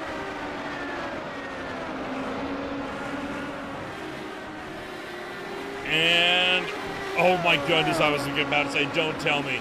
On a day where he's actually running halfway decent, Santos has a connection problem that takes him out of the fight. But nope, Santos gets back up onto the high horse, and he's going to get sent to run her down the straightaway. Jimmy Wilson being kept quite honest here.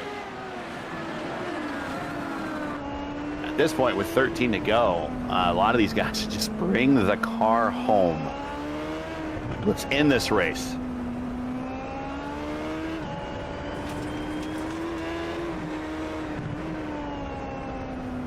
89 laps is the same distance, I believe, when IndyCar ran here earlier this season, I believe. We double check that, but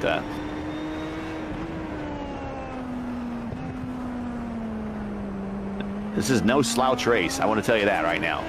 Oh, for sure. Lucas Santos right behind.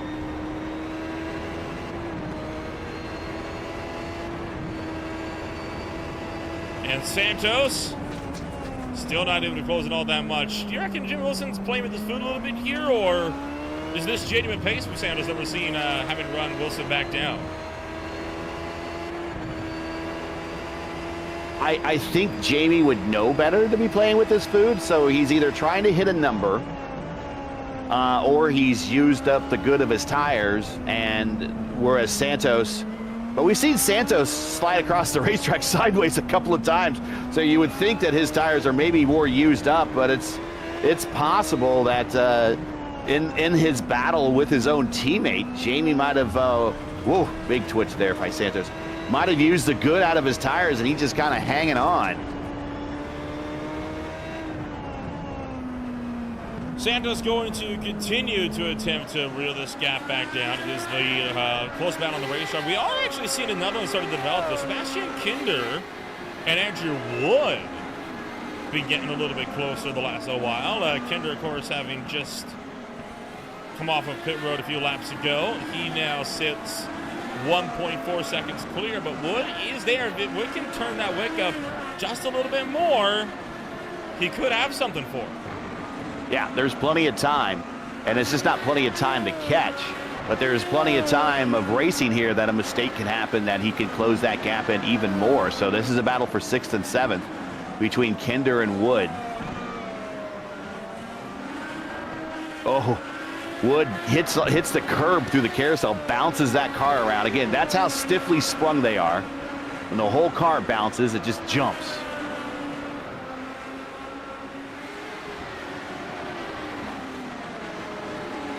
Ten laps to go. This next time by at the line.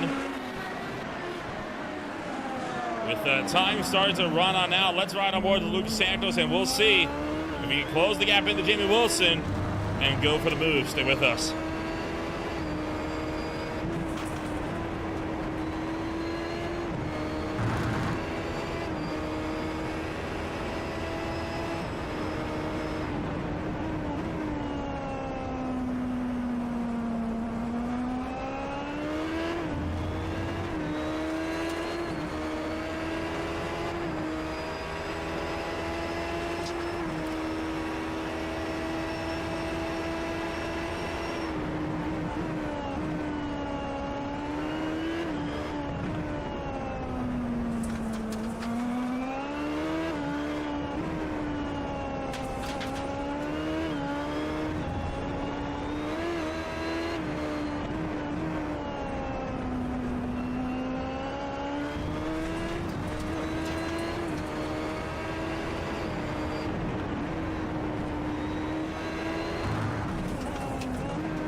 Well, there's the look as Lucas Santos goes down the inside of Jamie Wilson. Jamie Wilson trying to fight back around him. Whoa, look out, Santos, a massive twitch. He manages to catch it over the top of the hill, and Jamie Wilson just slips back through. We were talking about how maybe Jamie playing with his food. Is he possibly damaged? We don't know. Is he trying to hit a number that might be more likely? Is he running on worn-out tires? Well, he's 16 laps into this thing. Santos actually has 4-lap better tires. That might play a role right now.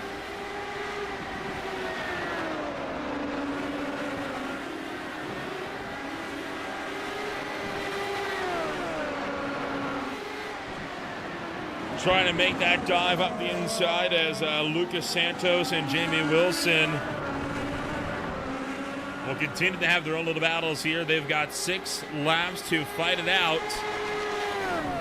Mustonen, while they might be closing in on Cameron Dance, will not be able to have a look. Stefan Mellis again with a black flag for the incident limit. This time just going off track, ironically trying to let the race leaders through with blue flags.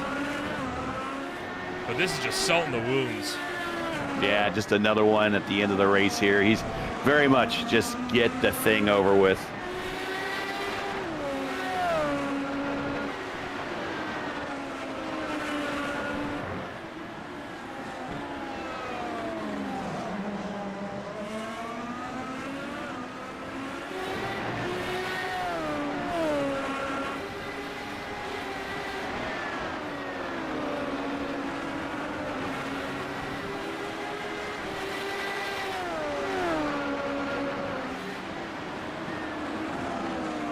Santos will have to try again to get just that little bit closer, but with him missing the apex there at the keyhole, he's going to drop to 5.5 tenths of a second.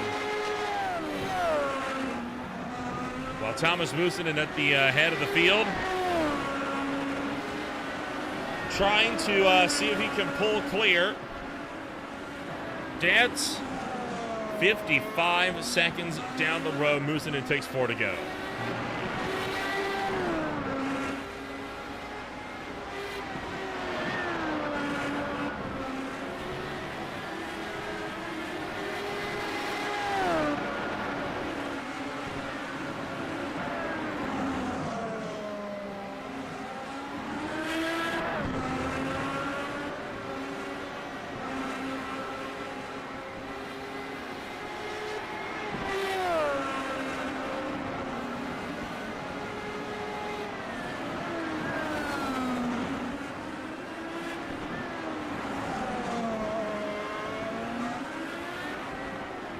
Well, Gary, this race has started to drop off a bit with Lucas Santos and Jamie Wilson. The gap now up to about a second as we keep on slipping further and further down. Well, the good news is we're now down to 4 to go, and Mustonen just blazing out front. 56-second lead over Dance.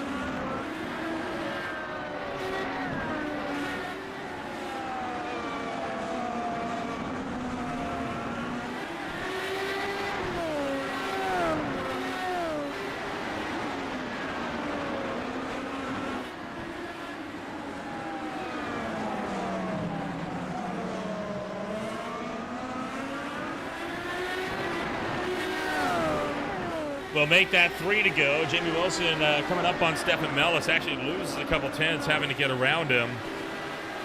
So Santos able to reel that gap in just a tick more. 6 tenths now. Wilson, I think, has looked to maybe found a second wind as he tries to pull away, but if he makes one mistake, that 19 car is going to striking distance and ready to pounce.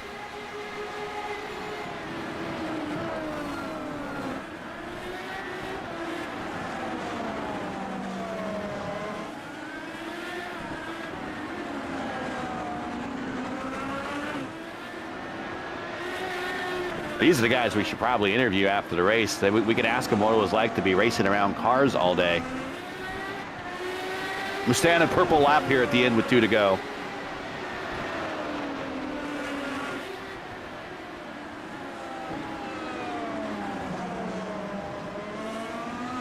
Santos taking the 2 to go mark along with Jamie Wilson.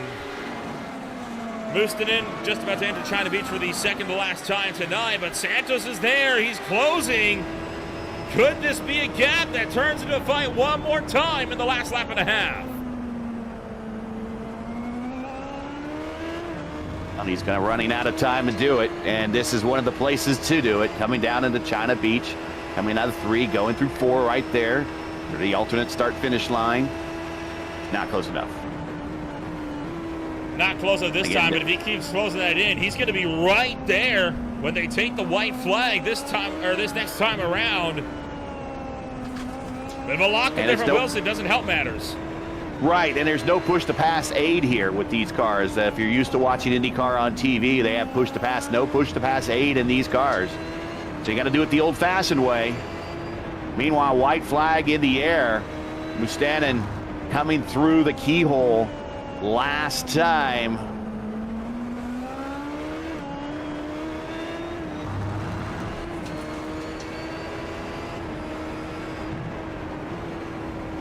One lap left to go. Does Lucas Santos have an opportunity to chase down Jamie Wilson?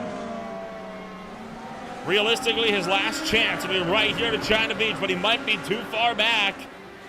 Getting a big draft all the way down the straightaway. He's closing a 10th and a half.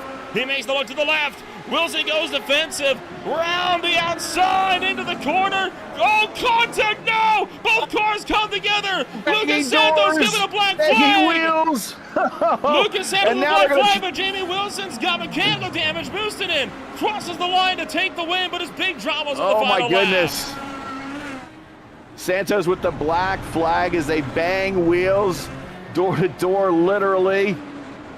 But Jamie Wilson with mechanical damage, so that could give Santos the potential spot anyway. And I think he's just got a cripple. He's coming to pit road. He hasn't even taken the checkered flag, I don't think. Santos down pit road trying to serve this black flag in pit road as he crosses the line. I don't think he was able to do it successfully. Jamie Wilson trundling around the final corner.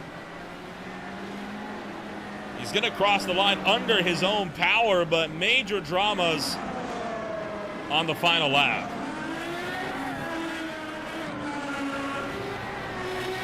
Wow. And I think I think Dance is out there. Dance just took the checkered flag. That's how far behind he was. Boy, oh boy. Well, that was not the way we were expecting for this race to draw to a close, as we will take a rundown of your official post-race results here this afternoon, and I'm curious to see where Santos ends up by the end of this one. He will be at the tail of his lap. Jamie Wilson given the spot back. From there, it was Mustonen who took the win. Cameron Dance, the only other car in the lead lap. Egan, first car, 1 lap down. Then it was Grosser, Garrett, Kinder, Wood, and LaVille for the rest of the top 10. Yeah, moving on to the next page. It is Sturm in 11th, Rob in 12th, Mellis 13th, Shoemake 14th, Aitken 15th. Then Simmons, Hoffman, Hauser, VJO, and Florian round out the remainder of your top 20. And then the last page, only 2 names there is Turner and Giacometti. I'm not Giacometti did take the start there. He's just had an early out, and that is your 22-car field. Major dramas there in the closing laps, despite what was a relatively run-of-the-mill race there. Turn hot lap session, especially near the end. Just waiting now to see if anybody's going to be coming on over to give us a chat here post-race in this one. But Gary, the next race, it's not too far away, right? It's going to be the Long Beach Street Circuit. Bit of a tradition here in IndyCar Series to go to Long Beach, one of the most famous street circuits around the world, and should be a good one as well. The last race we had here was an attrition-filled one where we only saw, I think, about 7 cars finish the race. Yeah, concrete canyons right there, and you hit the wall, your day's done. There's no runoff.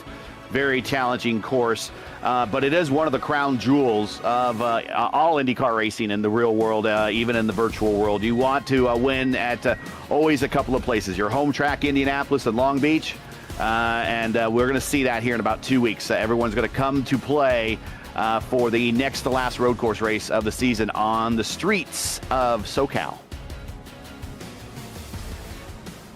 Still no words yet from if we're going to be getting any of our opponent finishers to give a chat to us here this afternoon. So we'll take a step back and return with more in a moment on Green Flag TV. Stay with us.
Welcome back to Green Flag TV, where we are just entered the post-race show. Still waiting on most of our top three to give us a word here this afternoon, but we do have Ethan Egan available to comment, so I guess we'll be starting from the bottom and working our way up to the front here. Ethan, you come home third place here at the end of the night, and, well, this race, to put it mildly, was not an easy one for that number 20 car, and you come home the first car one lap down in a quiet third place. Yeah, I mean, I think it would have been better if I did not go a lap down, but Tomas was just way too fast. There was no catching him. But the car felt good. I mean, cold tires were a bit of a problem after every pit stop. But at the end of the day, it's some good points, and we'll take third. Kind of talk us through the race in action here this afternoon, because it was intense in the first opening portions. Not so much, though, coming into the back half, right? It was more drivers just trying to keep it on the racetrack and run their own race. Were you ever concerned that Grosjean might catch from behind, or were you pretty confident you were going to be walking away with a podium here?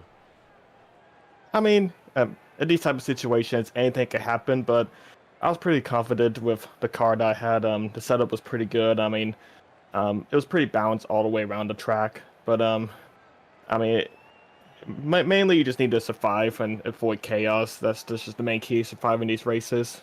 But also just need a good setup with the car and just have speed all the way around the track.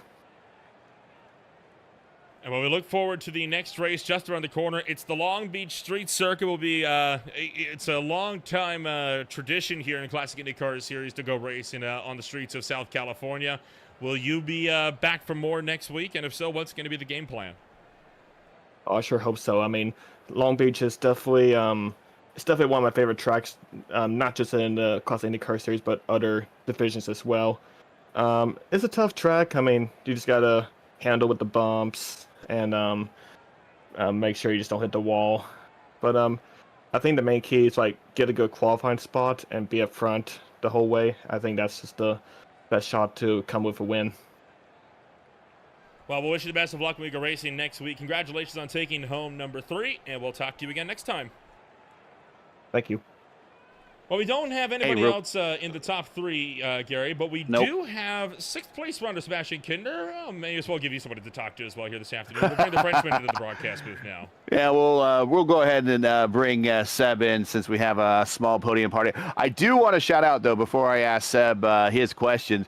Thomas did get the Grand Slam. He led all 89 laps, had the purple lap, got the pole, and got the win. So Grand Slam credit all to Thomas. But we got here in the booth now with me is Seb. Seb, long day. These cars, we already know they don't handle very well on road courses. And this is a tight and short road course. Not a lot of places to pass. We saw some too wide action, but too wide is about as best you're going to do through here. 89 laps. The real IndyCar drivers, when they raced here in the NTT IndyCar season or earlier this year, they did 90 laps. First of all, how you feeling? Second of all, do you want to come back to Mid-Ohio anytime soon? And just talk about really kind of your race. You're kind of one of the few cars that kind of had cars around you the entire time, whereas really the leaders kind of all checked out and left you guys in the distance. My wrists are dead. Yeah, tough day in the office because at first I wasn't very confident in the car, and it didn't help that I got an incident with Andrew Wood. Don't know what's the corner after backstretch. Sorry, I'm not the master. Down the beach. Yep. Yeah, and yeah, we got a little incident, dropped me down to 14th, and I was stuck behind Andrew Aitken for like 5 or 6 laps, and it was the most frustrating things ever. He was just so fast in the straights. I couldn't get an opportunity. So finally, I applied some advice from Logan, and I managed to got Aiken. And after that, it was just trying to survive. Because I was down to from 14th, then like you had like people doing mistakes in front, and more people doing mistakes in front, and then out of nowhere, like I'm like 8th, and I don't know what happened with Andrew and Lucas. Like they got like super long pit stops, and that allowed me to 6th. So good day in the office. I mean, one point, like Logan was like, I mean, you could try to catch Johnny. I just in my head, I was like, oh, I'm a bit too far. Well, you survived. You got a top 10. Shout outs, friends, family, sponsors, anyone who wants to say hi to. Thankfully, we don't have an awful lot of these road courses left. We got 2 more. We got Long Beach and Sebring, which seem to be 2 racetracks that do kind of invite a lot of racing, a little bit more side-by-side action. But I'm sure you're looking forward to getting out of here. But anyone you want to say hi to before we let you go? Yeah, so first, like Long Beach and Sebring, those are awesome track. But yeah, a little shout out to again Team Watson Racing Setups. Yeah, our setups organization. Shout out to James Watson, my team owner and best friend on iRacing, and also Patrick Silvassi too. I'll give a shout out to Patrick. So some who followed the Velocity Online Racing knows who he is, and also shout out to all of our sponsors, and shout out to you guys for putting on a stellar broadcast. I remember watching back my battle with Cameron at Kentucky, and just like, oh my god, this is so fun to look at. P6, congratulations. We'll see you in 2 weeks when the campaign resumes at Long Beach. Yeah, see you there. Well, we do have one more before we take off out of here tonight. We'll bring Vortex Sim Racing down into the broadcast booth. A bit of a different look for all of the VOR crew here this afternoon. I guess, Robert, we'll start things off with you because I know it's been a bit of a rough ride recently in the Vortex Sim Racing camp, what with Marshall Stanley being absent here for understandable reasons, of course, and a lot of the team running tribute schemes to him here this afternoon. I imagine this is a bit of a rough day for you guys. Who want to start? Shall I? Since I'm still out there. Yeah. Go ahead. Yeah. I guess it's fitting since I'm the one with 25 on the wing. Yeah, as you said, a bit of a tough stretch for us. Rough race. We were under pressure for a good chunk of it. And I guess we let our minds escape a bit. Which at least cost me 4 spots, but as you said, it's not really about us today. We have Marshall and his family deeply with us. If that's okay, I would just like to take a few seconds to say a few words about his dad, that Jan and I had the chance of meeting at Le Mans a couple of years ago, and Jan had the pleasure of meeting him again at Sebring in 24. Yeah, of course. Thank you. Dale is lovely man. He knew so much stuff about the endurance world. He had the chance to know people like Roger Penske and Jim Ganassi in person, which should say something.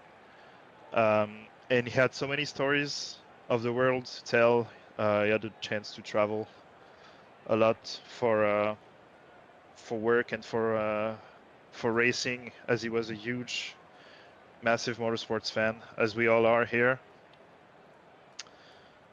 And yeah, cancer stinks. I could go on and on. I don't want to take the floor for too long, but yeah, our hearts is with the Stanley family, with Marshall, with Dale, Marshall's sister. Yeah. If you guys want to jump in, I'm kind of not finding words anymore. Yeah, very difficult today to find words. Yeah, we really like each other at Vortex and think of us as a big family, and yeah, so we really feel with Marshall and his dad and his whole family. And yeah, he was such a nice guy. It's impossible to not like Dale, and yeah, he had so many great stories to tell, and such a humble and ground to earth man. And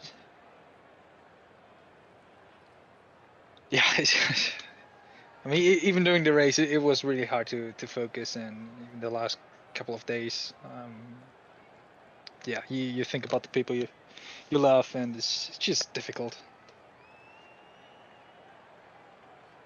Yeah, I was not fortunate to met Dale in person. I heard a lot of stories from Marshall. We are many times we are talking real life racing, and he had so many things to tell from his dad, and I knew how close they are. We don't know really what is going on right now, but we are actually prepared to deal with the worst. We don't know yet. I have been there in the situation myself with my mother years ago, and it sucks. It just sucks.